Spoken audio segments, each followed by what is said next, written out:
Enséñame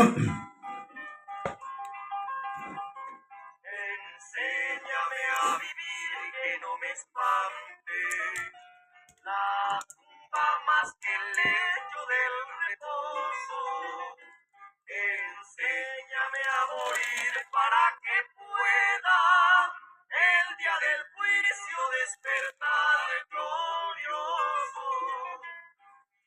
Pueda reposar en ti mi vida, mis párpados no cierren dulce sueño, un sueño en que vigor puedas prestarme para servirte al despertar mi dueño.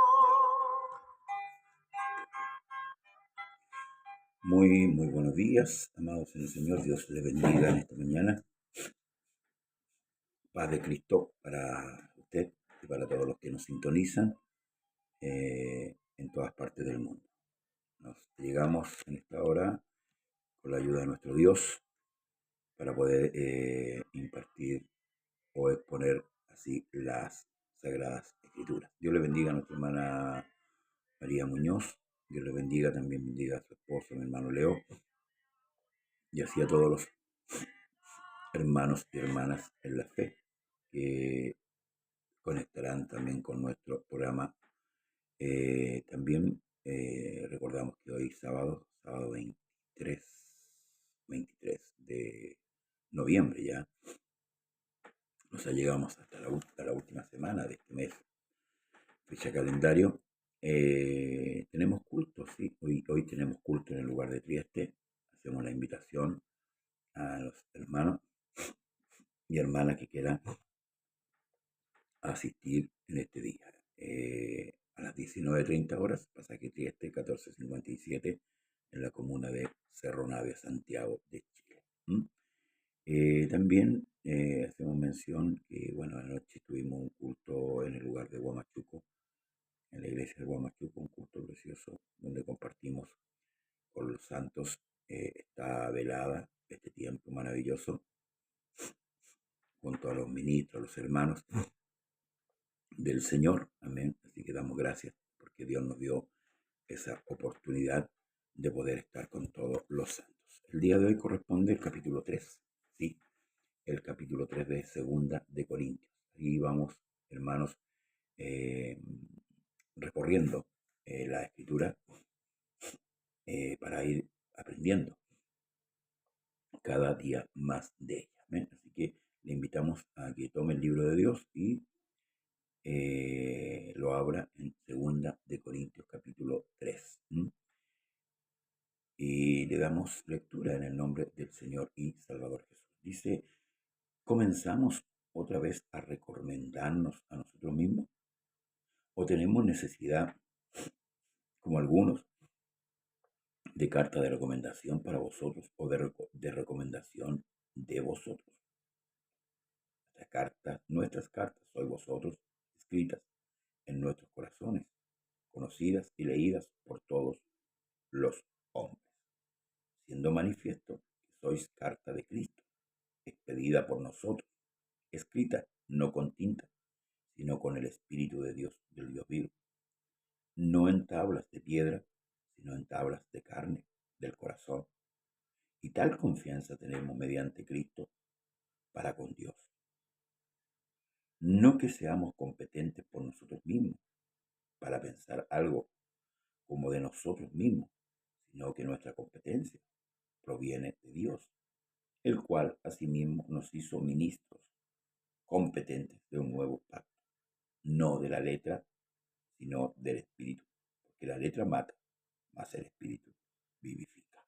Bien, vamos a resumir estos 6 primeros versículos donde el apóstol Pablo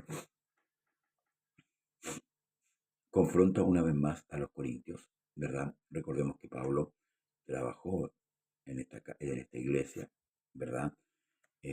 Corintios, una ciudad, ya lo hemos dicho, una ciudad donde convergía diferentes clases de cultura, así que era difícil, hermanos, humanamente difícil poder imponer, ¿cierto?, el evangelio de Jesucristo. Las ideologías estaban a la orden del día. Era un combate continuo y lo vemos, ¿cierto?, en la primera carta del apóstol Pablo, cuando él, ¿cierto?, desde el capítulo 1 al capítulo 16, hace un ordenamiento a esta iglesia, una iglesia que fue llena del Espíritu Santo, ¿verdad?, con diversidad de dones, y el Espíritu Santo, ¿cierto?, escribe por medio de Pablo, del apóstol, esta carta de ordenamiento, de regulación de muchas cosas, es verdad, porque ciertamente el concepto gentil de Dios es diferente al concepto que le fue revelado a Israel. Nosotros debemos entender que Dios se reveló abiertamente a Israel, por decirlo así, a través de Jacob, ¿verdad? A través de Isaac, a través de Jacob, donde nace el pueblo de Israel, y por tanto ellos eran un pueblo netamente, una nación netamente devota, aunque podríamos decir en muchos casos malamente, por decirlo así, pero sí ellos habían tenido un encuentro real con Dios. Dios los había llamado, los había sacado de Egipto con mano poderosa, por tanto ellos sí tenían el conocimiento, no así los gentiles, por eso que había como una división ahí, hermanos, histórica, entre judíos y gentiles. ¿Quién eran los gentiles? Todo aquel que no era judío. El judío tenía una orden de circuncidar, ¿cierto?, a sus hijos al octavo día, ¿verdad?, cortándole el prepucio. También tenía una orden de convivir o vivir diariamente con las escrituras, ¿amén?, de adoctrinar, de enseñar a sus hijos desde pequeño todo con respecto a Dios. Esto lo vemos en el Antiguo Testamento. Entonces, fue difícil, ¿verdad?, en el gentil la entrega del Evangelio. No, era más fácil a un judío hablarle de Dios que a un gentil, porque nosotros sabemos que la cultura gentil es totalmente diferente a la judía. Entonces, por tanto, Pablo hace una serie de preguntas aquí con respecto a la iglesia en Corintios. Dice, ¿comenzamos otra vez a recomendarnos nosotros mismos? Pregunta, ¿o tenemos necesidad, como algunos, de cartas de recomendación para vosotros o de recomendación de vosotros? Nuestra carta, dice Pablo, sois vosotros. Nuestras cartas sois vosotros, escritas en nuestros corazones, conocidas y leídas por todos los hombres. Siendo manifiesta que soy carta de Cristo, pedida por nosotros, escrita no con tinta, sino con el Espíritu del Dios vivo, no en tablas de piedra, sino en tablas de carne, del corazón, y tal confianza tenemos mediante Cristo para con Dios. Está hablando Pablo, ¿cierto?, de las enseñanzas que fueron expedidas, ¿cierto?, a ellos. ¿Mm? ¿Mm? Eso es lo que Pablo está diciendo. Tenemos necesidad de recomendarlo delante de vosotros. Ustedes tienen la prueba en sí mismos, ustedes tienen la enseñanza, ustedes tienen la práctica de estas cosas que se les enseñó. Por tanto, ustedes son carta leída, amén, y fue escrita, ¿verdad? No con tinta, sino con el Espíritu de Dios, del Dios vivo, no en tabla de piedra, sino, ¿dónde? En tablas de carne, perdón, sino en las tablas del corazón, donde fue escrita la enseñanza en ellos. Eso es lo que Pablo, el contexto de lo que Pablo le está diciendo, y realmente dice, y tal confianza tenemos mediante Cristo para con Dios. Ahora, no que seamos nosotros, ¿cierto?, competentes por nosotros mismos, no que nosotros tengamos la capacidad en sí mismos, o sea, como que nosotros fuimos, estudiamos y esto es de nosotros. No, dice claramente, dice, para pensar algo de nosotros mismos, sino que nuestra competencia proviene de Dios, o sea, lo que somos, lo que hemos aprendido, lo que le hemos enseñado, no nace de nosotros, ¿ya?, sino que viene de Dios. ¿Se acuerda que en la primera carta, cuando Pablo les enseña con respecto que había una división ahí, yo soy de Pablo, yo soy de Apolo, yo soy de Cefas, claramente, Pablo le deja claramente explícito que ni Pablo, ni Apolo, ni Cefa eran alguien. Y que de lo vil del mundo, de lo menospreciado, Dios escogió para avergonzar a los sabios. La pregunta es, de acuerdo al libro de Romanos, capítulo 1, ¿habrá algo bueno en el mundo? ¿Había algún hombre experimentado, algún hombre santo, algún hombre justo en el mundo? No había nadie. No había nadie. Por tanto, ciertamente la competencia que podamos tener como siervos de Dios no proviene de nosotros, proviene de Dios. Dios a través de su enseñanza, Dios a través de su Santo Espíritu, a través de habernos perdonado y haber transformado nuestra vida, nos hace ministros competentes. Lo que Pablo también dice con respecto al pecado, dice que fuimos sacados de las tinieblas a la luz admirable. O sea, ya sea el ministro como el hermano, ¿verdad? En la fe, todo lo que tenemos proviene de Dios y es dado por Dios. Y eso es lo que Pablo le está diciendo. Ahora dice, el cual asimismo nos hizo ministros competentes. ¿Quién? El Señor competente. Fíjese, de un nuevo pacto, no de la letra, sino del Espíritu, porque la letra mata, mas el Espíritu vivifica. Este es un texto que muchas veces se ha tomado malamente, mal usado. Hermano, no lea mucho la Biblia porque la letra mata. Ve, aquí está. Pablo cuando está hablando, fíjese el contexto que está diciendo Pablo. Dice, ministros competentes de un nuevo pacto.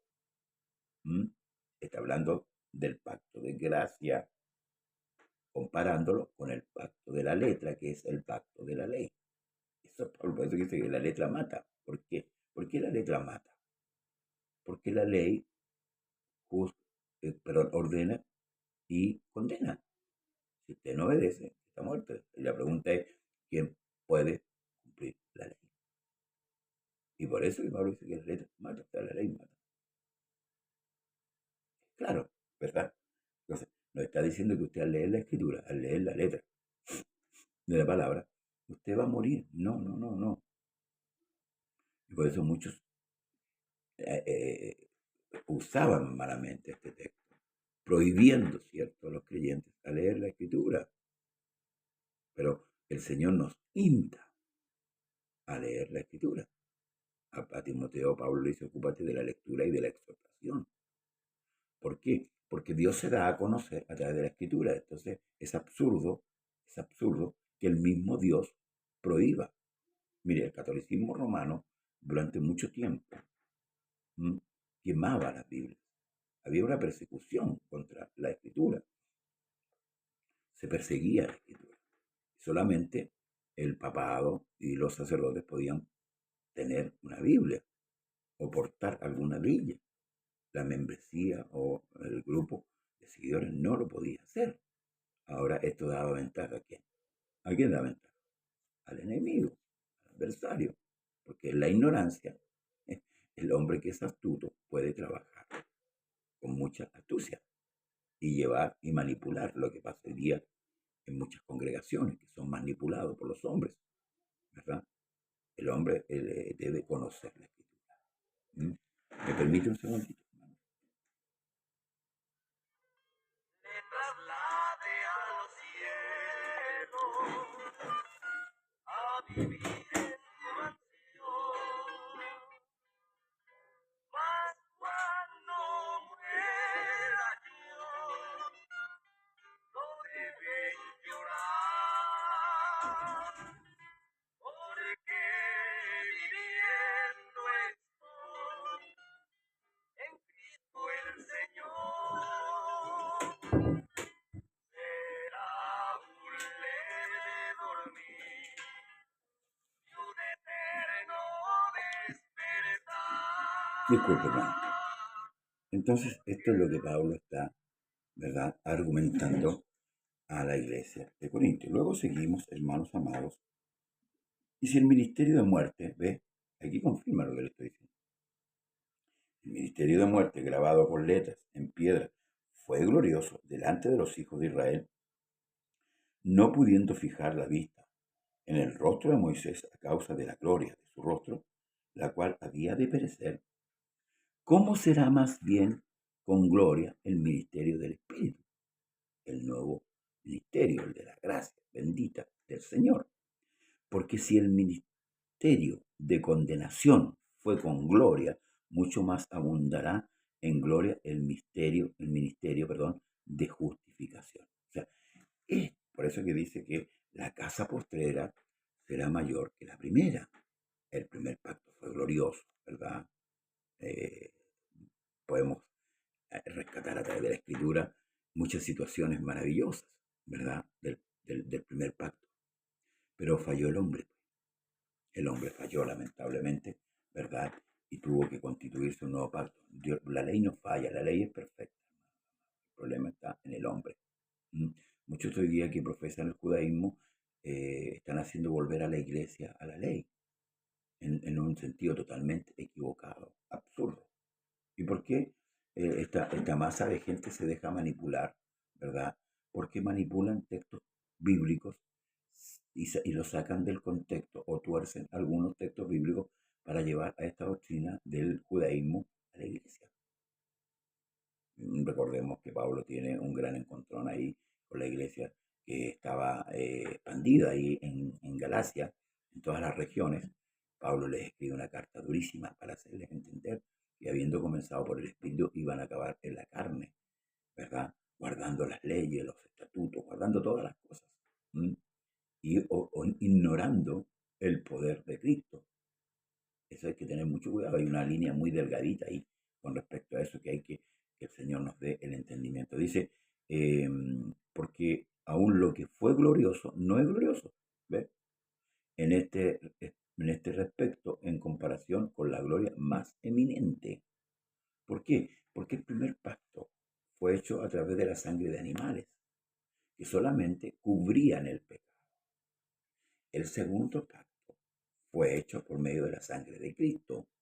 ¿Y quién es Cristo? Romanos 9:5 dice, Cristo, del cual según la carne vino Cristo, el cual es Dios bendito por los siglos. Entonces, aquí tenemos que entender, hermanos amados, la condicionante de los dos pactos. Seguimos adelante. Dice, porque si lo que perece tuvo gloria, mucho más glorioso será lo que permanece. O sea, con respecto a todo lo que ha venido hablando, dice, así que teniendo tal esperanza, usamos de mucha franqueza, y no como Moisés, que ponía un velo sobre su rostro, para que los hijos de Israel no fijaran la vista en él a fin de aquello que había de ser abolido. ¿Mm? Cuando Moisés baja, ¿cierto? Se coloca un velo porque su rostro era resplandeciente, después de haber estado en la presencia del Señor, pero eso iba a ser abolido al final de los tiempos. No porque Dios hubiera fallado. Grábese bien esto en su corazón. No porque Dios hubiera fallado. El que falló fue el hombre. Y para muestra un botón, Moisés estaba recibiendo la ley en el monte y el pueblo de Israel hacía una fiesta abajo a un becerro de oro. ¿Se fija? Entonces, ¿dónde está la falla? En el corazón del hombre. Por eso que el hombre necesita nacer de nuevo. Es imperante el nuevo nacimiento, hermanos y hermanas, en el hombre. Sin nuevo nacimiento no hay salvación. ¿Por qué? Porque carne ni sangre pueden heredar el reino de Dios. Entonces, seguimos explicando aquí, luego dice, pero el entendimiento de ellos se embotó, porque hasta el día de hoy, cuando leen el antiguo pacto, les queda el mismo velo no descubierto, el cual por Cristo es quitado. Eh, por eso que, hermanos amados, debemos examinar eh, y leer bien el relato, ¿cierto?, de estos cuatro evangelistas, Mateo, Lucas, Juan y Marcos, donde el Señor se revela, se descubre, como es decir, ¿verdad?, a la humanidad. Él vino en carne, se manifestó en carne, ¿cierto? Y es llamado el Hijo del Altísimo, el Hijo de David, ¿verdad? Y el Mesías, el Cristo, pero muchos no lo conocieron. Porque aunque lean el Antiguo Pacto, ¿verdad? Por el hecho de que su corazón se haya embotado, eso, hermanos amados, Dios les cegó el entendimiento. Cuando Cristo dice, por ejemplo, te alabo, Padre del cielo, porque escondiste estas cosas de los sabios y de los entendidos y se las revelaste a estos pequeñitos, Sí, Padre, porque a ti te agradó, ¿verdad? Está hablando de la revelación, porque luego dice, nadie conoce al Padre sino el Hijo, y nadie conoce al Hijo sino el Padre, y a quien el Hijo lo quiera revelar. Por eso es Cristo el que revela por medio de su palabra y su espíritu para que podamos entender, hermanos amados, que hay un solo Dios. Dios bendiga a nuestra hermana Rebeca Colombo Silva, que hay un solo Dios. Esto es lo que Pablo viene explicando. Tenemos dos pactos.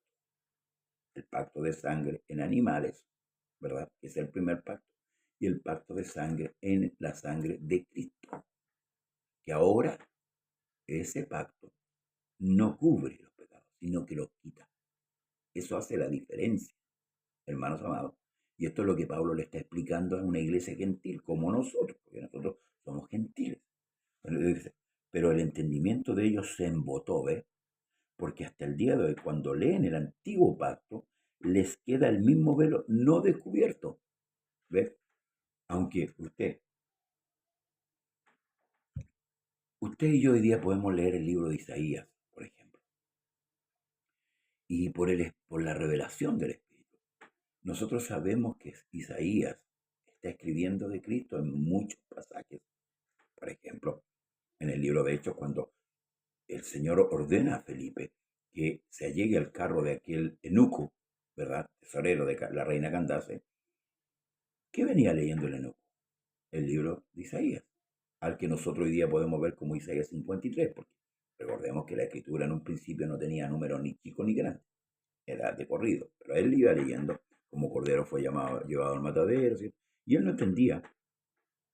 Y la pregunta que él le hace a Felipe es, ¿de quién dice el escritor esto? ¿De sí mismo? O sea, del que está escribiendo, que es Isaías, o de otro. Y ahí Felipe, desde esa misma escritura, le empieza a relatar, llegando, ¿cierto?, hasta la cruz de Cristo, ¿verdad? Y donde el hombre entiende. Y dice, allí hay agua que impide para que yo sea bautizado. Entonces concluyen, bajando del carro, Felipe lo bautiza y desaparece. Y el eunuco dice que se fue pozos. Se fija como Dios da el entendimiento. No así a este pueblo, el cual se embotó su corazón, ¿verdad? Y aunque lee muchas veces el Antiguo Testamento, no entiende de quién se está hablando. ¿Mm? A Dios le plació de esta manera. Entonces dice, y aún hasta el día de hoy, cuando se lee Moisés, el velo está puesto sobre el corazón de ellos. Dios es el que pone ahí. Porque recordemos que el querer y el hacer no es de los hombres. A Jacob amé, a Saúl aborrecí. Dios es el que elige. Ahora, si usted está en el camino de Dios, usted ha entendido que hay un solo Dios, usted ha entendido que el bautismo, ¿cierto?, es en el nombre del Señor Jesucristo para perdón de pecados. Usted ha recibido el Espíritu Santo. Siéntase un privilegiado. Siéntase un privilegiado. Porque hay mucha gente en el mundo. Y aún le digo, en los propios cultos nuestros, hay gente que va, pero no tiene idea que va. No tiene idea. No ha nacido de nuevo. Y por eso podemos ver muchos errores. A lo mejor muchos están bautizados, pero no han nacido de nuevo. Porque el bautismo no es nacer de nuevo. Amén.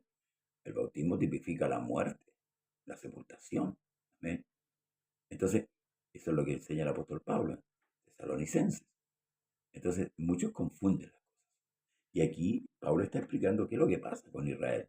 ¿A quién se lo está explicando? A los gentiles, a la iglesia de Corintios. Porque estamos en el capítulo 3. Luego dice, pero cuando se conviertan, escuchen, cuando se conviertan al Señor, el velo se quitará. El velo se quitará. Porque el Señor es el Espíritu. Y donde está el Espíritu del Señor, allí hay qué cosa? Libertad.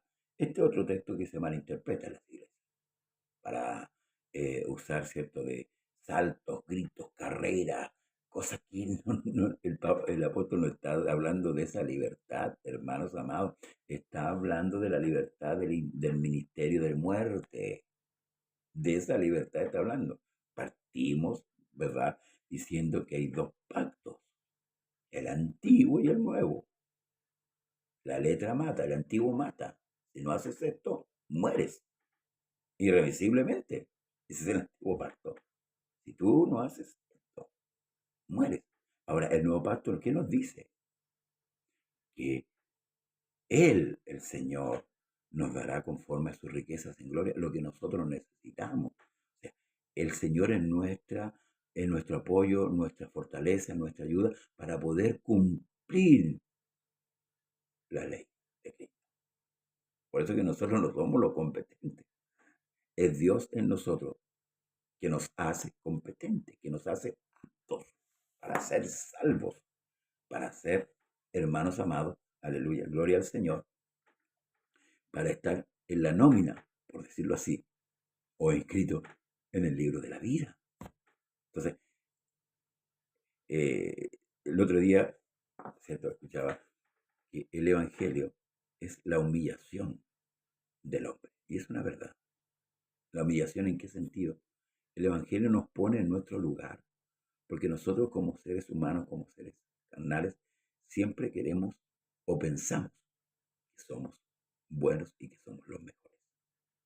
Pero el Evangelio nos deja ver que realmente, como dice la Escritura, no había ninguno bueno.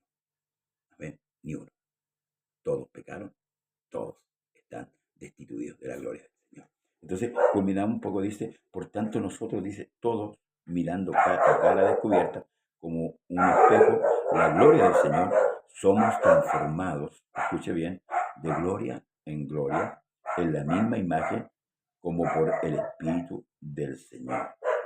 Amén. Como por el Espíritu del Señor. Aquí está donde nosotros debemos dejar que el Espíritu Santo vaya transformando nuestra vida, vaya cambiándola, perfeccionándola, porque nosotros hoy día estamos en la etapa de la santificación. Y por eso es importante ir aprendiendo, para que a través del aprendizaje el Espíritu Santo vaya haciendo la obra en nosotros. ¿De qué? De perfección. ¿Se fija? Entonces no debemos hacerle quite a las enseñanzas. Hoy día todos quieren un culto, como ellos le llaman, avivado, porque hay grito, hay aleluya, hay gloria a Dios. Pero nadie quiere, hermanos amados, aprender de la palabra del Señor. Entonces eso, hermanos amados, es peligroso, de verdad, es peligroso. A ver si puedo encontrar el texto que nos habla la Escritura, que es muy maravilloso. Y, no, y debemos, hermanos, meditar cada día en la palabra de Dios, teniendo hambre, ¿verdad? Hambre, como dice la Escritura, hambre y sed de justicia. Porque para conocer a Dios debemos conocerlo a través de su palabra. Su palabra es la que nos inspira, hermanos, a conocer cada día al Dios bendito y santo. Entonces, quedamos claros, hermanos amados, en este sentido de entender con respecto a los dos pactos. Son dos pactos y son diferentes, totalmente diferentes. Hermanos, él voy a buscar este texto que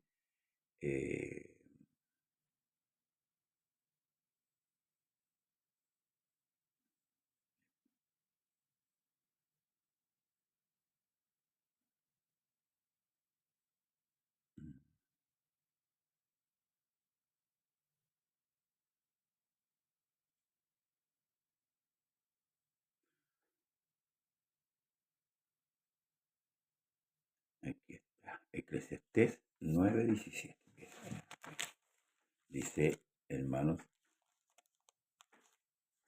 no es Eclesiastés.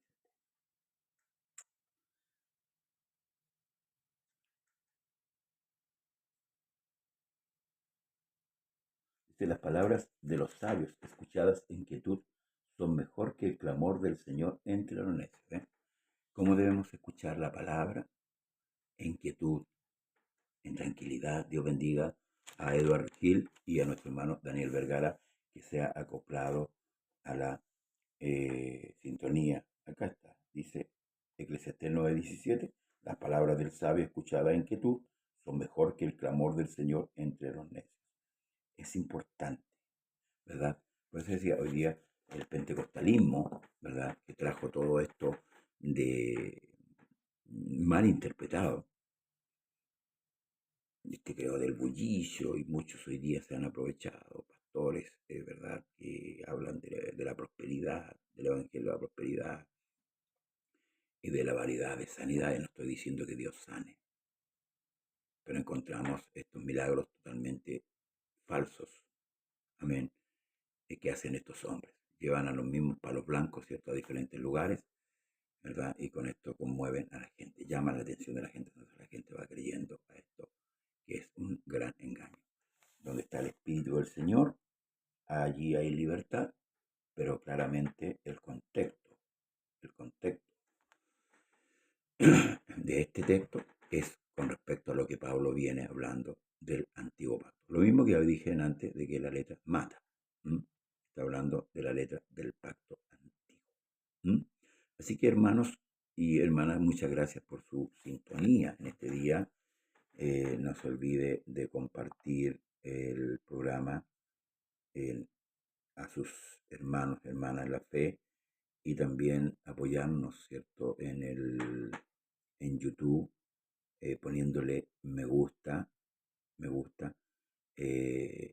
para poder así seguir adelante. Hoy tenemos culto, reiteramos, hoy tenemos culto en el lugar de Trieste a las 19:30 horas. Nuestro hermano Leopoldo Prieto seguirá el trabajo que viene haciendo con respecto a la enseñanza del libro de Apocalipsis. Así que lo esperamos por la tarde. Que el Señor Jesús le bendiga y le guarde en este gran día. Bendiciones para usted. Un gran abrazo. Jesús le bendiga.